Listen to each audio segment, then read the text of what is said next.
السلام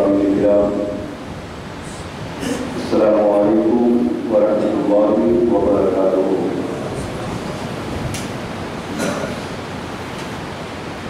الحمدللہ نحمده ونستعینه ونستغفره ونؤمن به ونتوکل علیہ ونعوذ باللہ من شرور انفسنا ومن سیئات اعمالنا من یهده اللہ فلا مضل له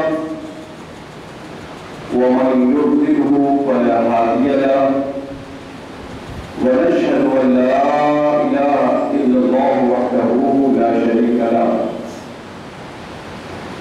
ونشهد أن محمدا عبده ورسوله أما بعد فأعوذ بالله من الشيطان الرجيم بسم الله الرحمن الرحيم وأقيموا الصلاة وآتوا الزكاة صدق الله العظيم وصدق رسوله النبي الأمين المتين الكريم ونحن على ذلك لمن الشاهدين والشاكرين والحمد لله رب العالمين۔ آئیے حصول سعادت کے لیے ہم اپنے پیارے نبی حضور رحمت للعالمین شفیع المذنبین سرکار دو عالم نور المجسم شاہ بنی آدم جناب احمد مرتضی محمد مصطفیٰ صلی اللہ تعالی علیہ وآلہ وسلم کی بارگاہ اقدس میں ہدیہ درود پیش کریں۔ اللہم صلی علی سیدنا شفیعنا حبیبنا نبینا مولانا محمد وآلہ وسلم صلو علیہ صلاۃ و سلام علیہ یا حبیب اللہ یا رسول اللہ صلی اللہ تعالی علیہ وآلہ وسلم۔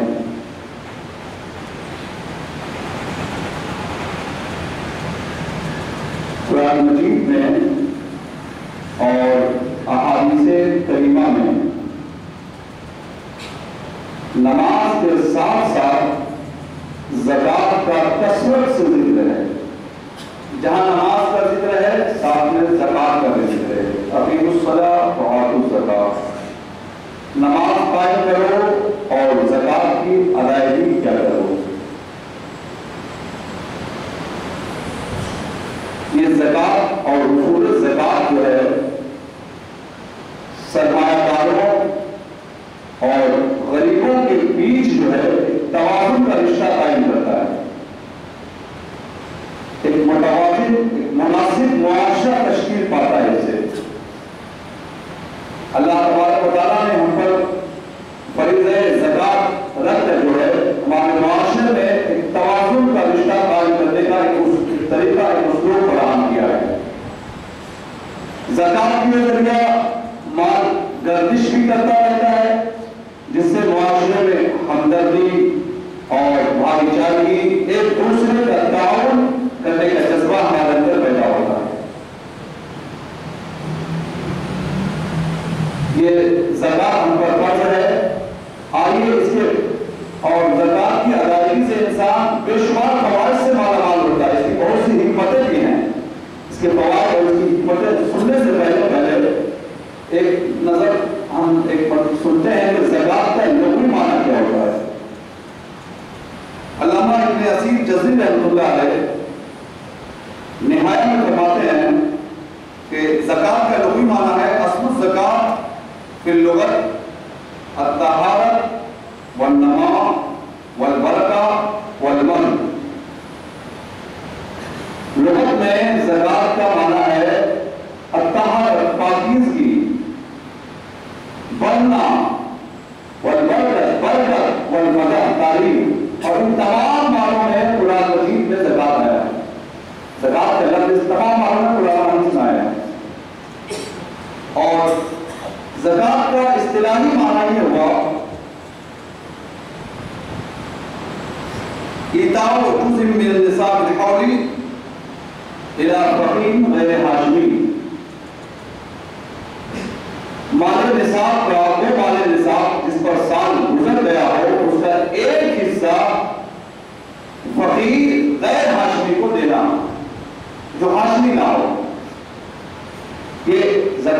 اصطلاحی معنی ہوا۔ انسان جب زکات ادا کرتا ہے تو اس کی وجہ سے انسان جو ہے سعادت اخروی سے مالا مال ہوتا ہے۔ انسان کی پیدائش کا مقصد یہ نہیں ہے کہ وہ صرف دنیا میں مال ہی کماتا رہے، دنیا میں مال میں مشغول رہے، نہیں، اس کی پیدائش کا مقصد کیا ہے کہ اس دنیا میں ہی وہ آخرت کی سعادت کمائے، اور ساتھ ہی زکات کے ذریعہ ہمارے اندر جو دنیا کمانے کی جو لالچ ہوتی ہے، حرص ہوتی ہے، اس سے وہ بیماری جو ہے ظاہر ہوتی ہے۔ اللہ تبارک و تعالیٰ قرآن مجید میں ارشاد فرماتا ہے، نبی کریم رحمۃ اللہ تسلیم سے، خذ من اموالہم صدقۃ تطہرہم وتزکیہم،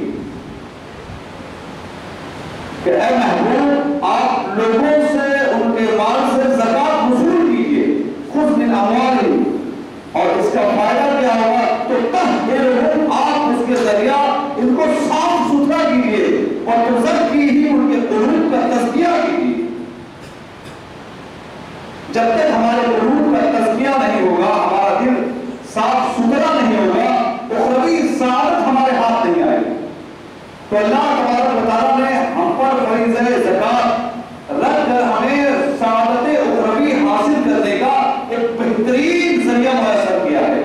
اللہ تعالیٰ ہم تمام مسلمانوں کو فریضہ زکات ادا کر کے اخروی سعادت حاصل کرنے کی توفیق دے۔ ساتھ ہی آپ جب مال خرچ کریں گے تو یہ جو محبت ہے، مال دن رات ہم خون پسینہ ایک لیے رہتے ہیں، اپنی نیند تک قربان کر دیتے، بال بچوں کے پاس ہمارے پاس وقت دینے کے لیے فرصت نہیں ہوتا ہے اس میں، لیکن وہی اپنے خون پسینے کا کمایا ہوا مال جب ہم غریبوں کو دیں گے، یتیموں کو دیں گے، بے سہاروں کو دیں گے اور ان کی مدد کریں گے، اور ہمارا مال ہمارے ہاتھ سے نکلے گا، تو یہ جو حرص ہے، دنیا کی حرص ہے، یہ ہم نے کم ہوگی۔ زکات کا بہت بڑا فائدہ ہے کہ ہمیں جو حب دنیا کا جو مرض ہمیں لاحق ہے، زکات کے ذریعے ہم اس کا علاج کر سکتے ہیں۔ اللہ تعالیٰ ہم تمام مسلمانوں کو فریضہ زکات خوش اسلوبی کے ساتھ ادا کرنے کی توفیق عطا فرمائے۔ زکات کا ایک بہت بڑا فائدہ تو یہ ہے، جب انسان کے پاس کثرت سے مال و دولت جمع ہو جاتا ہے تو مال کا فطری ڈیمانڈ یہ ہوتا ہے کہ اس میں غرور آ جائے، تکبر، سرکشی، نافرمان پھر انسان ہو جاتا ہے۔ اللہ کا قرآن کہتا ہے، ان الانسان لیطغی ان رآہ استغنی، دیکھو تو انسان وہ سرکشی کرتا ہے اور وہ سمجھتا ہے کہ اسے کسی کی پرواہ نہیں ہے۔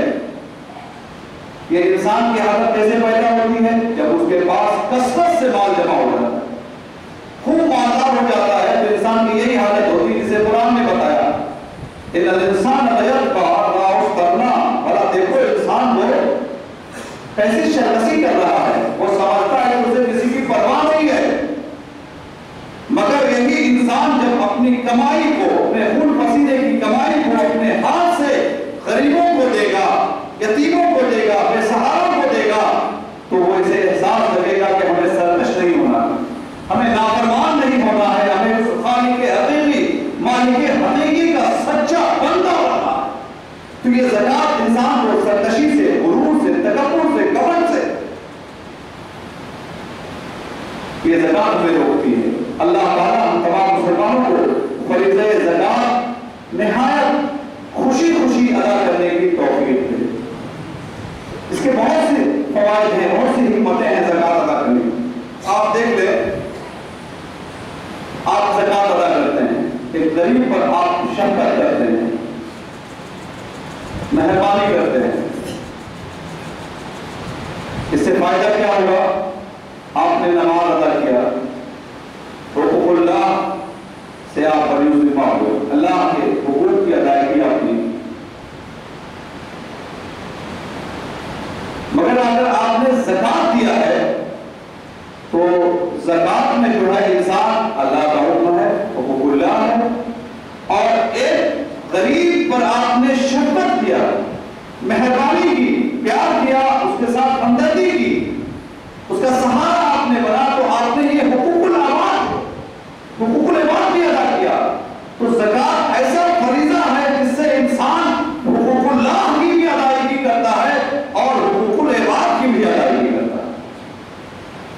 کی یہ خوبی ہے کہ اس میں حقوق اللہ کی ادائیگی بھی انسان کر رہا ہے اور حقوق العباد کی بھی ادائیگی کر رہا ہے۔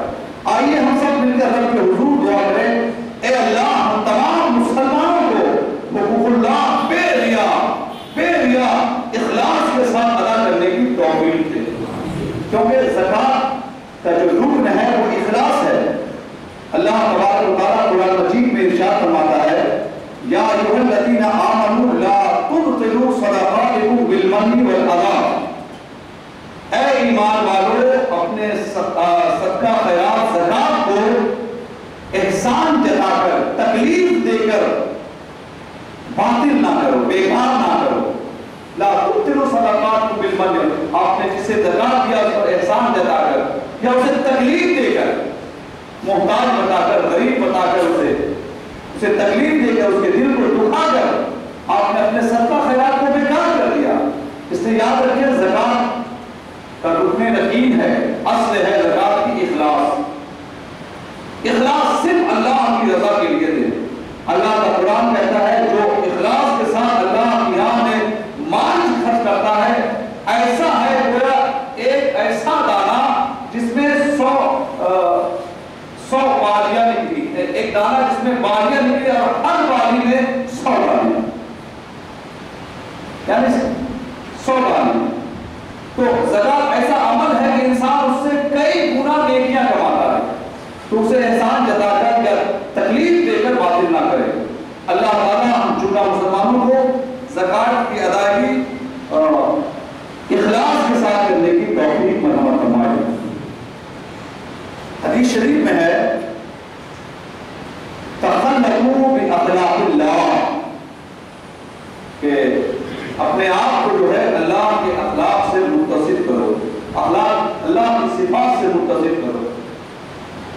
اور اللہ کی ایک صفت ہے کہ وہ بھوکوں کو کھلاتا ہے، غریبوں کی مدد کرتا ہے، بے سہاروں کو سہارا دیتا ہے، محتاجوں کی محتاجی کو دور کرتا ہے، یہ اللہ کی صفت ہے۔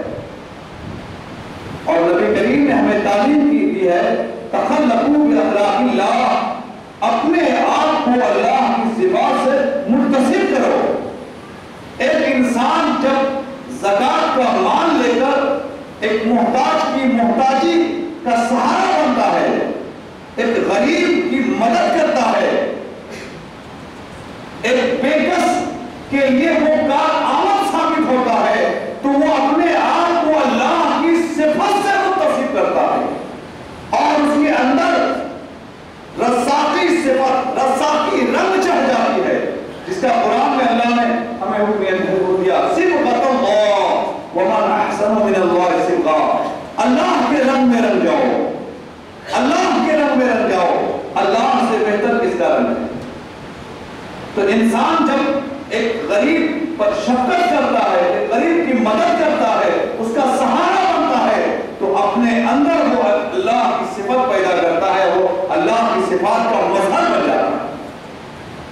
تو فریضہ زکوٰۃ ایسا عمل ہے کہ اس کے ذریعے انسان نہایت ستھرا اور سدھر کے کنٹل بن جاتا ہے۔ اللہ تعالیٰ ہم جملہ مسلمانوں کو، اگر اللہ نے ہمیں مال دیا ہے اور ہم پر زکوٰۃ فرض کیا ہے، تو اسے اخلاص کے ساتھ ادا کرنے کی توفیق دے۔ آپ اگر سیرت کا مطالعہ کیے ہیں تو ذرا سیرت کا یہ بات آپ اپنے ذہن میں رکھیں کہ نبی کریم رحمۃ اللہ علیہ وسلم نے جب آپ پر حضرت جبرائیل پہلی مرتبہ وحی لے کے حاضر ہوئے، تو آپ ام المومنین حضرت خدیجہ الکبریٰ رضی اللہ تعالیٰ عنہا کے پاس گئے اور آپ کو جو ہے آپ کے سامنے دعویٰ نبوت پیش کیا کہ اللہ نے مجھے نبی بنایا ہے اور ظالموں سے مجھے خوف ہے۔ تو ام المومنین نے اس وقت آپ سے کیا کہا تھا؟ نہیں، ایسا نہیں ہے، آپ کا اللہ آپ کی مدد فرمائے گا، آپ کو بے سہاروں کے لیے کماتے ہیں، آپ محتاجوں کی ضرورت پوری کرتے ہیں، آپ مہمانوں کی مہمان نوازی کرتے ہیں، آپ رشتہ داروں کے ساتھ حسن ام المومنین نے یہی نہیں کہا تھا، نبی کی کردار، نبی کی سیرت کو بتایا کہ آپ بے سہاروں کا سہارا بنتے ہیں، محتاجوں کی ضرورت پوری کرتے ہیں، مہمانوں کے ساتھ مہمان نوازی کرتے ہیں، رشتہ داروں کے ساتھ حسن سلوک سے پیش آتے ہیں، اللہ آپ کی ضرور مدد فرمائے گا، اور پھر آپ ایمان لے آئی ام المومنین۔ یہ سیرت کا باب ہے کہ نہیں؟ اب آپ غور کریں آپ اپنے زکات کے عمل کو، آپ جب زکات دیتے ہیں تب کیا ہوتا ہے؟ ایک محتاج کی محتاجی دور کرتے ہیں، ایک بے سہارے کا سہارا بنتے ہیں، ایک ضرورت مند کی ضرورت پوری کرتے ہیں، آپ اپنے رشتہ داروں کے ساتھ حسن سلوک کرتے ہیں۔ گویا زکات کے ذریعہ انسان، ایک بندہ اپنے اللہ اور اپنے پیارے رسول کی صفات سے متصف ہوتا ہے کہ اللہ کی صفت بھی ہے غریبوں کو کھلانا، بے سہاروں کا سہارا بننا، اور رسول کا کردار بھی یہی ہے، رسول کی سیرت بھی یہی ہے کہ رسول محتاجوں کی ضرورت پوری کرتے ہیں، مہمانوں کے ساتھ مہمان نوازی کرتے ہیں، رشتہ داروں کے ساتھ حسن سلوک کرتے ہیں۔ ایک انسان زکات دے کر اپنے اللہ اور اپنے رسول کی صفت سے متصف ہو رہا ہے، اپنے اللہ اور اس کے رسول کی صفات کا مظہر بنتا ہے۔ آئیے اللہ کے حضور دعا کریں، اللہ ہم تمام مسلمانوں کو فریضہ زکات ادا کر کے ایک بندہ کو اللہ اور اس کے رسول کی صفات کا مظہر بننے کی توفیق دے دے۔ بہت سے حکمتیں ہیں زکات میں جناب، اور اس کے بے شمار فائدے ہیں۔ انسان جو ہے اس تعلق سے سوچتا ہے کہ زکات میں جو ہے اتنا مال چلا جائے گا، اتنا مال چلا جائے گا، مگر اس کو اگر زکات پر نظر رکھے تو آپ دیکھیں زکات کا ایک پہلو میں آپ کے ذہن میں ڈالنا چاہ رہا ہوں کہ زکات کی خوبی دیکھیے کتنی ہے کہ زکات دینے والا بھی مالا مال ہوتا ہے، اور جس کو زکات دیے ہیں وہ بھی مالا مال ہوتا ہے۔ حدیث شریف میں ہے کہ ایمان کے دو حصے ہیں، ایک حصہ ہے صبر اور ایک حصہ ہے شکر۔ اب زکات سے دیکھیے ایمان کی تکمیل کیسے ہوتی ہے۔ اللہ تعالیٰ نے ایک شخص کو مال دیا، خوب مال دیا اور مالدار ہو گیا، تو ایک بندے کو جب اللہ مال دیتا ہے تو بندہ، نیک بندہ جو ہوتا ہے اللہ کا شکر ادا کرتا ہے، اے اللہ تم نے ہمیں مال دیا ہے، تم نے ہمیں، اللہ نے مالدار بنا کر اسے شکر کا موقع فراہم کیا ہے، گویا اسے اس کے پاس آدھے ایمان کی دولت مل گئی، آدھا ایمان حاصل ہو گیا۔ اور جب وہ مالدار انسان اپنے مال سے زکات ادا کرتا ہے اور اس کا مال جو اس نے خون پسینہ بہا کے جمع کیا تھا کچھ مال ہٹ جاتا ہے، کم ہو جاتا ہے، تو انسان اس پر صبر کرتا ہے، انسان اس پر صبر کرتا ہے۔ اب نبی نے فرمایا ایمان کے دو حصے ہیں، آدھا شکر ہے اور آدھا صبر ہے۔ جب وہ مالدار تھا، جب مال آیا تو انسان نے اس پر شکر ادا کیا، اور جب مال زکات میں دیا کچھ کم ہوا تو اس پر صبر کیا۔ گویا ایک انسان نے زکات کی ادائیگی کر کے اپنے ایمان کی تکمیل کر لی اور وہ مومن کامل ہو گیا۔ تو زکات کی کتنی بڑی خوبی ہے، زکات کا کتنا بڑا فائدہ ہے، زکات کی یہ حکمت ہمارے نظر سے ہم لوگوں کو اپنی نظر کے سامنے رکھنی چاہیے زکات دیتے وقت کہ جب اللہ نے مال دیا تو ہم اللہ کے شکر گزار بندہ بنے، اور زکات نکالنے کے بعد اگر کچھ گھٹ جائے تو صبر کرے، اور جس انسان کو، جس بندے کو صبر اور شکر کی دولت مل گئی گویا اس نے اپنے ایمان کی تکمیل کر لی۔ اب ذرا اس پہلو پر دیکھیں، جس کو آپ نے زکات دیا ہے، کیوں دیا؟ کیونکہ وہ غریب تھا، فقیر تھا، محتاج تھا، مال نہیں تھا اس کے پاس، تو جب اس کے پاس مال نہیں تھا تو وہ صبر کر رہا تھا، صبر کر رہا تھا۔ آدھا ایمان ہے صبر، الصبر نصف الایمان، صبر کر رہا تھا۔ اور جب آپ اس نے اسے زکات کی رقم سے مال دیا، اب اسے مال ملا تو شکر ادا کر رہا، تو جس کو زکات ملی اسے بھی اللہ نے صبر اور شکر کا معاملہ فراہم کیا۔ اگر مال نہیں تھا وہ صبر کر رہا تھا، تو آدھا ایمان حاصل کر لیا، اور جب مال مل گیا صبر اب اللہ کا شکر ادا کرے تو اس کے ایمان کی بھی تکمیل ہو جائے گی۔ تو زکات دینے والے کی بھی ایمان کی تکمیل ہوتی ہے، اور جس کو آپ نے زکات دیا ہے زکات لینے والے کی بھی ایمان کی تکمیل ہوتی ہے۔ کتنا بہترین طریقہ اصول زکات میں اللہ نے رکھا ہے، معاشرے کو کتنی پختگی فراہم کرنے کا یہ اصول ہے زکات، کہ نبی نے فرمایا صبر اور شکر زندگی کے دو ہی پہیے ہیں، صبر اور شکر، آدھا صبر آدھا شکر، دونوں کو اللہ موقع فراہم کرتا ہے۔ غریبوں کو بھی جب تک مال نہیں تھا صبر کر آدھا ایمان ہے، اور جب تجھے زکات کی رقم مل جائے اللہ کا شکر ادا کر، اپنے ایمان کی تکمیل کر۔ اللہ تعالیٰ ہم جملہ مسلمانوں کو زکات کی خوبیوں سے آگاہ ہو کر جو بھی ہمارے ذمہ زکات بنتا ہے اللہ کی رضا کی خاطر اسے ادا کرنے کی توفیق دے دے۔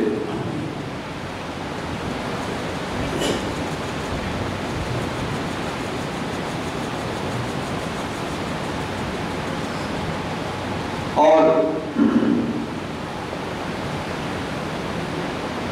ابھی میں نے کہا کہ زکات دینے سے انسان کا مال کم ہو جاتا ہے، یہ سمجھیے ظاہری طور پر، حقیقت تو یہ ہے۔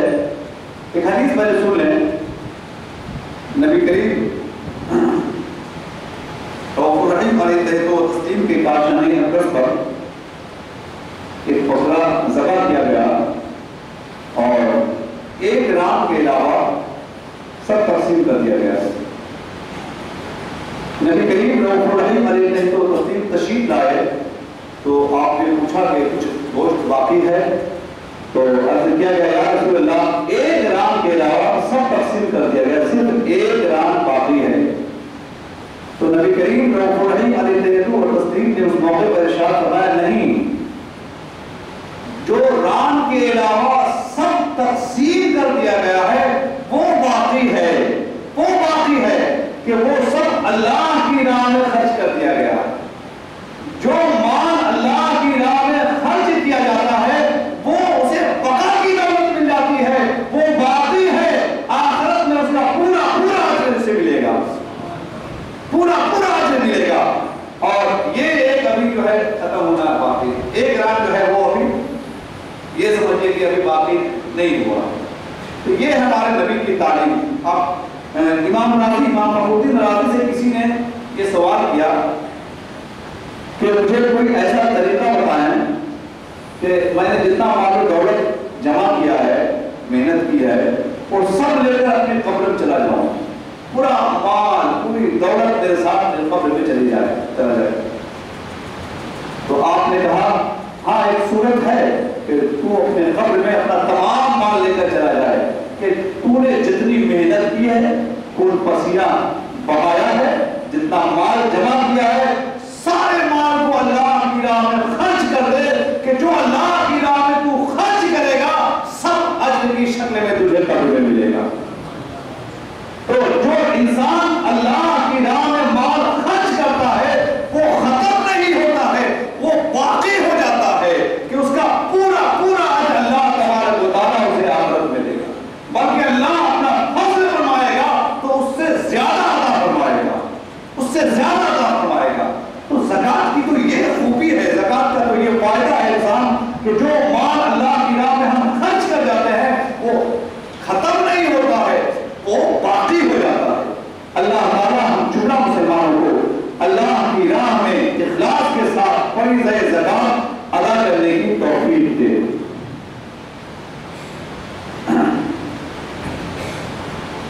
انسان جو ہے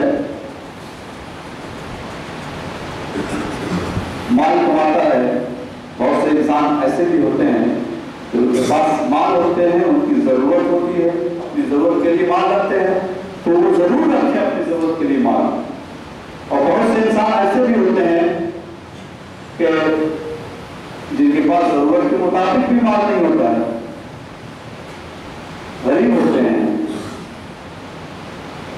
اور کچھ انسان ایسے بھی ہیں کہ ضرورت سے زائد ان کے پاس مال ہوتا ہے۔ تو اللہ تعالیٰ نے جو اصول زکات، نظام زکات ہمیں فراہم کیا ہے وہ انہی لوگوں کے لیے ہے جن کے پاس ضرورت سے زائد مال بچ جائے، دن بچا رہے کہ 1 سال ہو جائے. اب ظاہر سی بات ہے کہ جو چیز ضرورت سے زائد ہے یہ اس بات کا اعلان کر رہی ہے کہ اس کا حقدار کوئی اور ہے. آپ قانون فطرت پر نگاہ اٹھا کر دیکھیں گے کہیں بھی اللہ نے جو نظام بنایا ہے جہاں بھی ضرورت سے زائد چیزیں ہیں وہ دوسروں کے لیے ہے. آپ گائے بھینس کو دیکھیں, اللہ تعالیٰ نے اس کے تھن میں دودھ بخشا ہے, اس کے بچڑے پیتے ہیں اور سیراب ہوتے ہیں. بچڑے پیتے پیتے سیراب ہو جاتے ہیں, پھر بھی اس کے تھن میں دودھ نہیں ختم ہوتا ہے. زیادہ ہو اس کے تھن میں اتنا زیادہ دودھ ہوتا ہے, کچھ بچھیے بچڑے سب پی کر تب بھی بچ جاتا ہے. یہ اس کے تھن میں زیادہ دودھ بچ جانا یہ اعلان کرتا ہے کہ اب اس بچڑے کے علاوہ, اس بچھیے کے علاوہ اس کا حقدار کوئی اور ہے. تو اللہ تبارک و تعالیٰ نے ہمیں یہ تعلیم کی کہ اس کا حقدار جو ہم انسان ہے. اس کے بچھیے سیراب ہو گئے, اس کے بعد بچ گیا. ایسے انسان کے پاس اللہ نے اتنا مال دیا, اس کی ضرورت پوری ہونے کے بعد اس کے پاس کچھ بچ گیا, تو یہ بچ جانا یہ اعلان ہے اس بات کا کہ اب اس کے حقدار کوئی اور ہے. غریب ہے, یتیم ہے, مسکین ہے, مسافر ہے, اللہ کی راہ میں جہاد کرنے والے ہیں. اللہ تعالیٰ ہم جملہ مسلمانوں کو زکوٰۃ کے حقائق سے آگاہ ہونے کے بعد جلد از جلد فریضہ زکوٰۃ سے سرخدوش ہونے کی توفیق فراہم کرنا ہے. اور اس میں اخلاص ضرور ہو, اخلاص ضرور ہو کہ بے اخلاص جو ہے آپ کی محنت رائگا جائے گی, آپ کا مال بھی بیکار ہوگا اور وہ اللہ کی راہ, اللہ کی بارگاہ میں مقبول بھی نہیں ہوگا. زکوٰۃ دینے سے جو بخل کی بیماری ہوتی ہے انسان کے اندر, کنجوس جس کو کہتے ہیں, کنجوس ہو جاتا ہے انسان, وہ بیماری بھی دور ہوتی ہے کہ انسان اللہ کی راہ میں مال خرچ کرتا ہے تو بخل کی بیماری سے اسے نجات ملتی ہے. اللہ تعالیٰ ہم جملہ مسلمانوں کو بے شمار فوائد ہیں. جمعہ اس کی گنجائش نہیں ہے, اس کے لیے میں نے ہر ہفتہ واری سنیچر کی نشست رکھی ہے, مگر آپ کا قدم, آپ کے قدم کا میں منتظر رہتا ہوں کہ کس دن ہم تو دروازہ کھول کے بیٹھ جاتے ہیں آپ کے انتظار میں. اللہ تعالیٰ ہم تمام مسلمانوں کو ایمان اور متقی دونوں کے ساتھ اللہ کی راہ میں, اللہ کی قدر میں چلنے کی توفیق فراہم فرمائے. زکوٰۃ کے ذریعے انسان کے درجات بلند ہوتے ہیں, بے شمار فوائد ہیں. انشاءاللہ